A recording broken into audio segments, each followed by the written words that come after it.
এই যে হ্যালো শুনছেন? এই কাকে কি বলছো? ওকে হ্যালো বললে কি বুঝবে?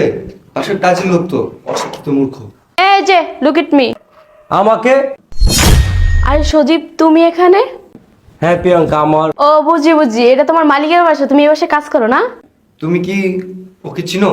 হ্যাঁ, ও একসময় আমার বয়ফ্রেন্ড ছিল। কি? এই কাজের লোকটা তোমার বয়ফ্রেন্ড ছিল? হ্যাঁ একসময় ছিল। কিন্তু এটা কিভাবে সম্ভব? আরে ও আর আমি কলেজে একসাথে পড়াশোনা করতাম, ও একটা ব্রিলিয়েন্ট ছাত্র ছিল। হ্যাঁ, দেখাই তো যাচ্ছে তোমার ব্রিলিয়ান্ট ছাত্রকে। ও আমাদের কলেজের সব মেয়ের ক্রাশ ছিল, সত্যি কথা বলতে কি আমারও ক্রাশ ছিল। আরে প্রিয়াঙ্কা, তুমি এখানে? কতদিন পর তোমার সাথে দেখা হলো। হ্যাঁ আমি এখানে, হয়েছে কি এটা আমার হাজবেন্ড। ও, তাহলে এটা তোমার হাজবেন্ড? হ্যাঁ এটাই আমার হাজবেন্ড, দেখো তো কেমন হয়েছে।